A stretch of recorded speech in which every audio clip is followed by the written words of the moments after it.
Mystery House.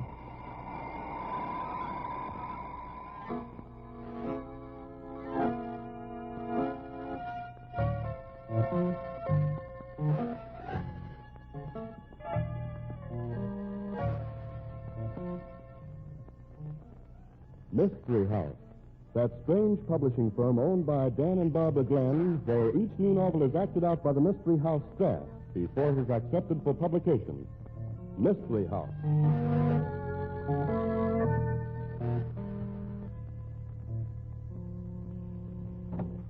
Well, come right on in, gang. We're waiting for you. Hi, Mr. Glenn. Got a good story for us to act out tonight? Well, you have to ask Barbie about that. How about it, Barb? Certainly an unusual story. The kind that has you holding your breath. Holding your breath. Well, say, that's old stuff for radio announcers, Barbie. They have to be able to hold their breath for smooth sentences. How do you mean, Tom? Well, it's kind of hard to explain, but, well, listen to this.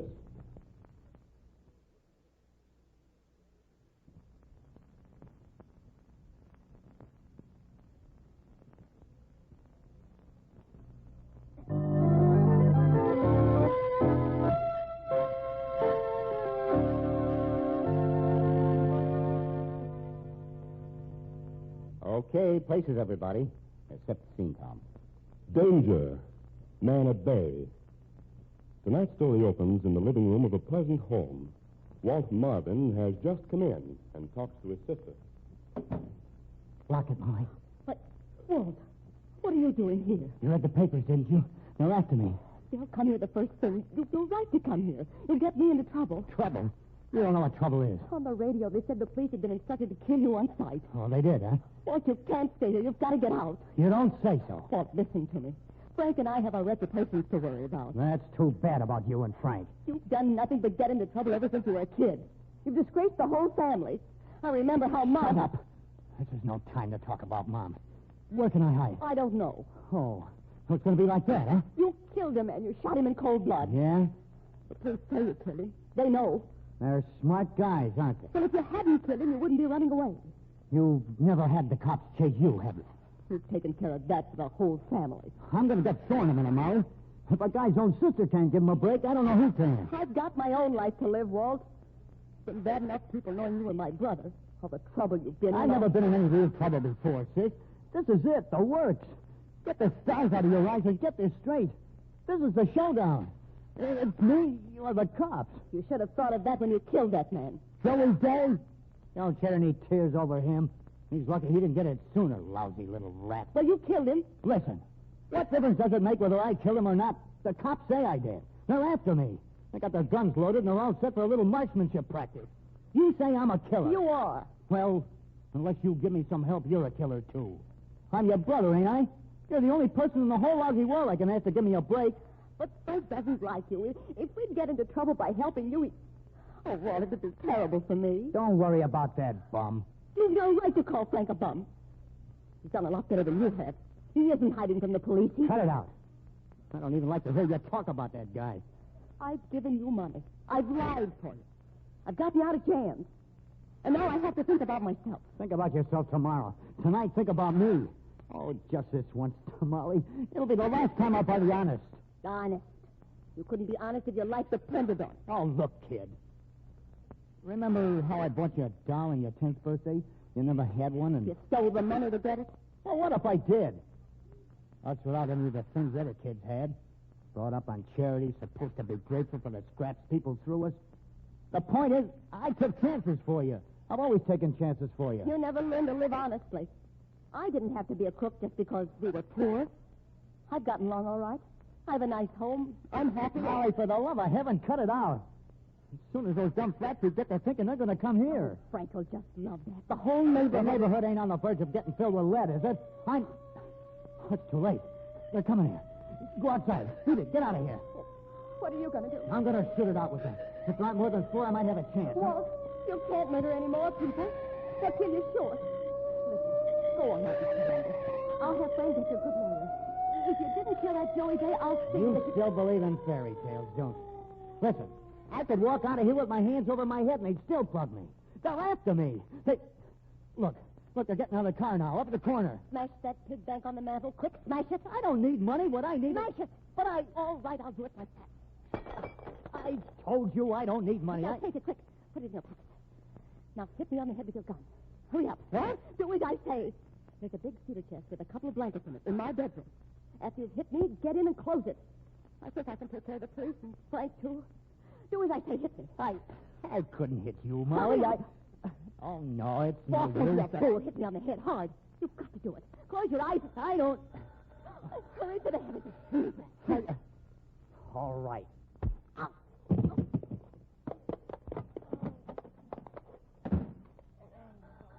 Open in the name of the law. Open the door and break in.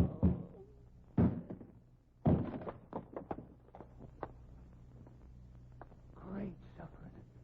Will you take a look at this, Burton? Yeah. His sister, ain't it? The same. Well, he's been here all right. And take a look on the floor. A busted China bank. After money, the dirty rat. Say, do you suppose he's still around here? We'll see, Burton. But the little lady needs attention. Give her some water. Well, can't the doc take care of her? I'm anxious to get that Walt Marvin. We'll get him all right, Burton. But get the little lady a glass of water first. 'Tis a nasty bruise she has on her forehead, poor thing. Okay, Flannery, okay. But you Irish are all alike. You let your chivalry get you into the darndest messes. All right. The guy could be getting 5 blocks away while we're fussing around here. The water, Burton. Get it. Okay. Poor thing. Did he hurt you bad, kitten?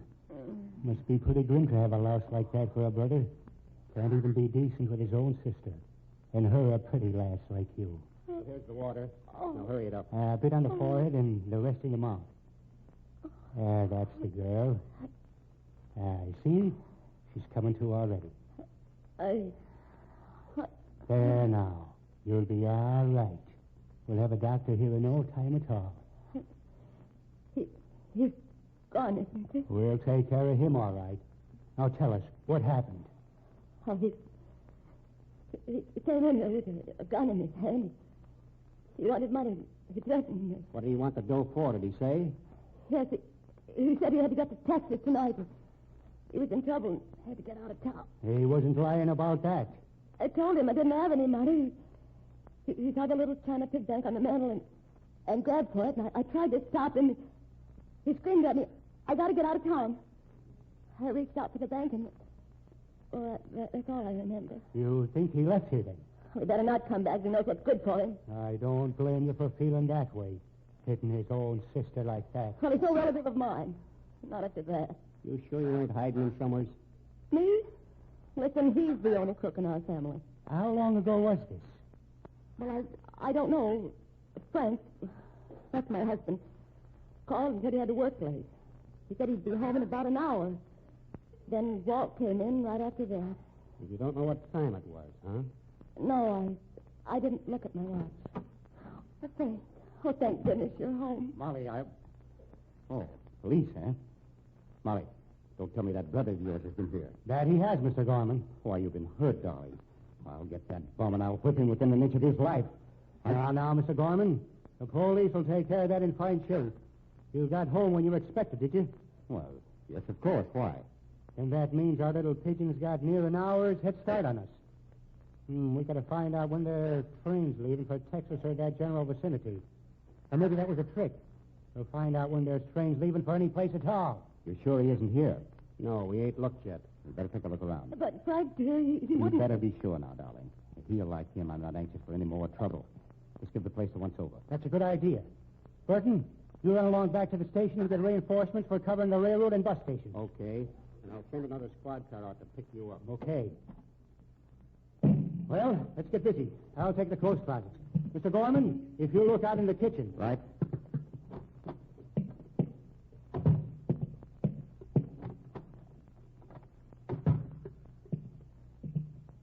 No sign of anybody in any of these closets. I don't think he's here. He wouldn't have dared. You never know, ma'am. A man who's desperate enough to strike his own sister. There's no sign of him in the kitchen. You better try the bedrooms. That's a good idea. This way, officer.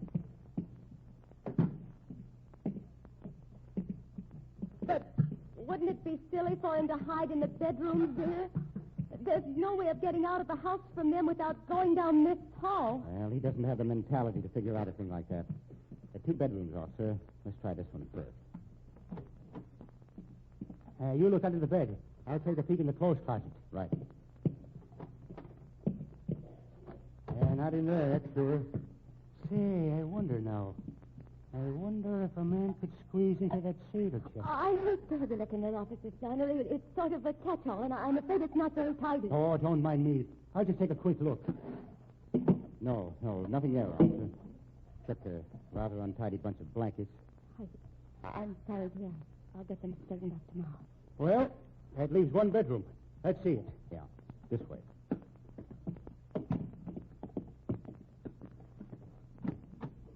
Right, here we are. Look it over. Not much space to hide in there. Hey, you know, I always feel silly looking for a person under the bed. Not in the clothes closet. Well, that just about takes care of this. Well, if you hear anything from him, let us know. Yes, we certainly will, officer. And it might be a good idea for you to keep a man posted in the neighborhood just in case. That I will. Well, I might as well wait out in front for the squad car. No need of me disturbing you folks anymore. Oh, it's quite all right, officer.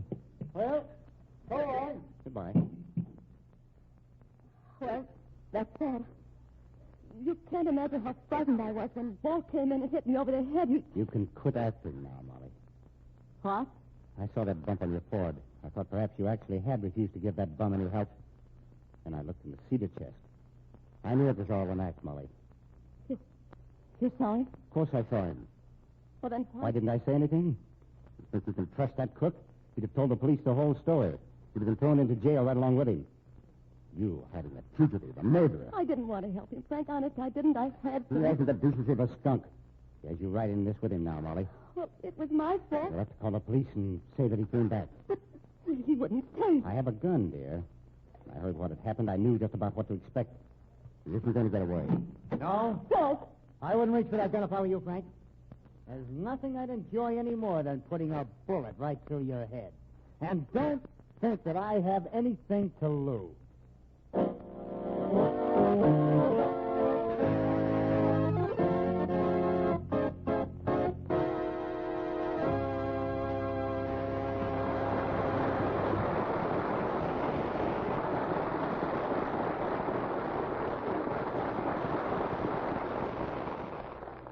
Is Walt Marvin going to kill his sister's husband? And will the police catch him? We'll find out in the second act of tonight's story. Meanwhile, here's a brief message from our sponsor.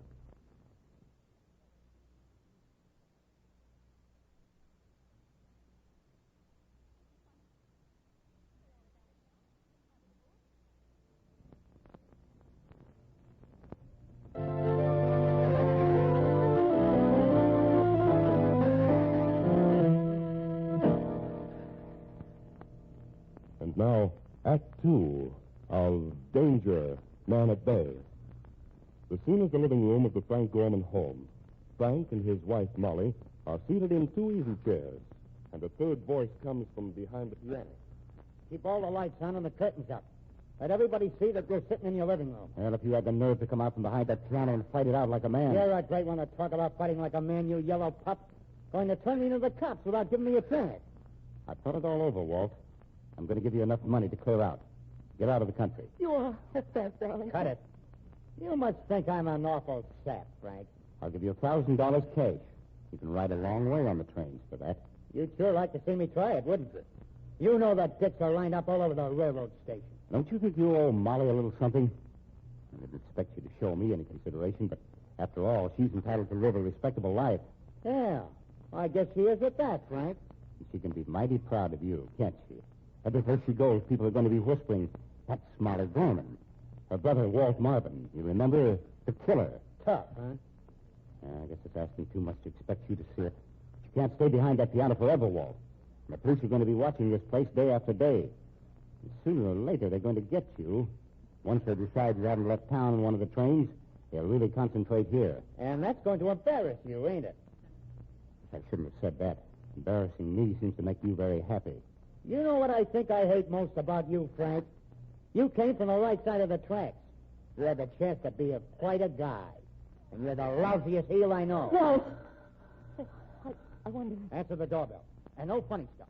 That goes for you, too, Frank. Oh, did Find him, Officer Flannery? No, we're stuck. And nobody that answers his description's been seen near the railroad stations. He's still in town, of that we're sure. Then he might come back here. Indeed he might. That's what I come to warn you about. And I'm afraid we need more than a warning, officer. Oh, don't worry. There's 2 men outside right now. One in back and one in the front of the house. They got instructions to shoot to kill the minute they see Walt Marvin. Well, that's some assurance, I suppose, but don't you think you should have a man inside the house, too? But that's silly. What for would I put a man in here when we already got men outside? Oh, I don't know. I just wondered. But you look tired, officer.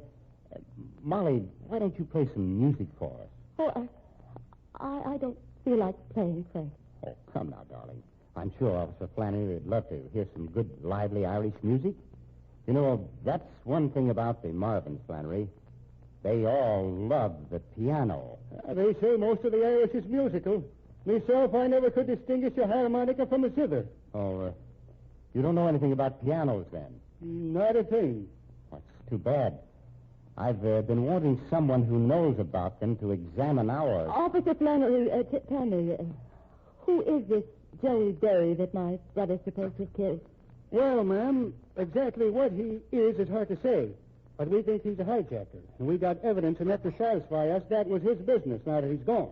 Then you really aren't sorry he's dead. Sorry? Indeed, no. Your brother saved us a fair lot of trouble, that he did. A smooth operator, they was, with high-up connections. How do you know Walt killed him? Not much mystery about that one. Your brother was eating lunch with a bunch of hoods when he got a phone call. He come back to the table and said he had to go over to Joey Day's office and collect some money. Well, that hardly proves that he murdered the man, does it? And he was seen going into Day's office. His Dade called the station saying that he was expecting some trouble from one of his truck drivers and to have a man around handy. Our man was just getting there when Walt Marvin come running out. Our man hollers for him to stop, and what does Walt Marvin do but fire a shot at him? Did he hit the policeman? No, but he knocked the gun out of his hand. By the time Moriarty got his gun again, Walt Marvin had run down the stairwell. Moriarty went into Day's office and found a guy with a bullet in his head. My brother... And he isn't afraid to shoot, is he? Oh, he's desperate. Up to now, he's been what you might call a nuisance to us.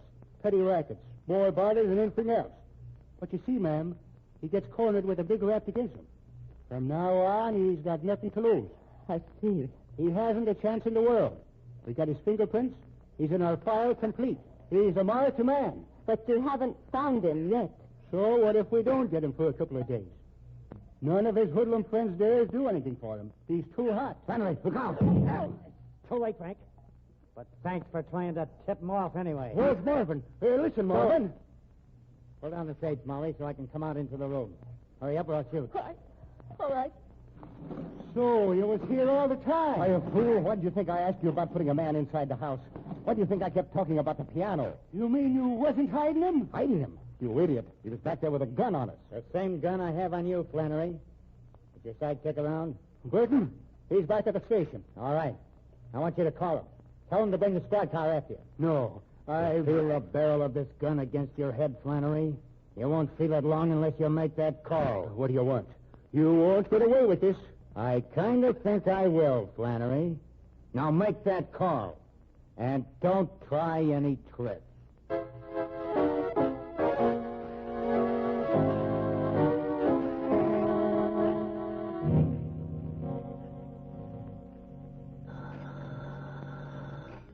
Quiet, all of you. I got here as fast as I could, Flint. Step right on in, Burton. No, I wouldn't reach if I were you. I thought she was planning. It is not hurt, Burton. Nothing but his feelings, that is. He doesn't seem to like my clothes nearly as well as his uniform. When we finally get you in, sonny boy, you're going to get everything in the book. I'll worry about that when the time comes. Let's have the gun, Burton. I won't argue with you. Thanks. Okay. What next? I watched you before you rang the doorbell, Burton. You stopped to talk to the man out in front. You told him you were picking up Flannery, did you? Of course. Flannery called. Only because he had a revolver barrel right against the back of me head, Burton. There was nothing I could do. Absolutely nothing, Flannery. And I don't think there's anything Burton can do about the next part of our little performance. What's that? I'm dressed in Flannery's uniform. I have his gun, yours, and mine. I'm going to have one of them in my hand, in my coat pocket. Trained on you. I'll have to knock Flannery and my dear brother-in-law out before we leave. You mean that... Exactly. I mean that you and I are going to walk out to the squad car, arm in arm. When we get in, I'm going to drive. And it's going to be quite a trip. What are you planning to do to me? When we get far enough away from here, I'm going to give you a slight tap over the head, Burton. Enough to make you sleepy. Once I get outside your dragnet, I'm not interested in you. You'll be interested before you get through, all right. Your descriptions will broadcast all over the state. That's real flattering, Burton. Okay, Flannery? Ready for your sleeping pill? You keep away from me. Hold still. Either you take it nice or I'll have to shoot. You ain't... Stand back, Burton. You dirty rat. I'll get even with you for this when we pull you in. And don't think I won't remember. I bet you will, Burton. Kiss, I think I can trust you. I don't know, Walt. Now, just remember, any alarm you give is a bullet right through my heart. Remember that and, well, I don't think I'll have to worry. Okay, Frank. Okay, what? I'll have your gun now, too. I don't have any gun. Don't lie to me, Frank. You started to pull one out when I walked in on you. Hand it over. All right. Sure, here. You fool, Frank. You poor dumb fool. You. Stand back, Burton. I'm still on my feet. I still got a gun. Get a knife, sis, quick. A knife? Yeah, quick. Get bullet out of my stomach. Got to throw away. What? I don't understand. Hurry. Got to get bullet. I didn't want you, cops to know. To know what? Bullet in me and one in Dave will be same. Frank's been framing me a long time. His defense for Dave, killed Dave, didn't call me, and the cops didn't want you to know, sis, but had to get the gun. Frank, if it's true. Of course not. He's trying to get even with me for shooting him. If it isn't true, give Officer Burton your gun. Give it to him. That's a good idea, Mr. Gorman. I'll give it to you. Right in the heart. Keep away from me. Listen, you're going to get it anyway. If I kill you and Molly, Flannery will think that Walt did it. So, you've known all along I was framing you, Walt. Sure. Yeah, and you're a bigger sap than I thought. Sis, I'm crazy about you. You got much insurance, Frank? Better for a sis this way, Frank. That was pretty nice shooting for a man with a bullet through his stomach, Walt. Poor sis. Sorry, kid. Oh, we've got to get you to the hospital. Burton, call an ambulance. Get a doctor. I guess it's no use, Mrs. Gorman. I'm already dead. I know. You just lost yourself. Quite a guy.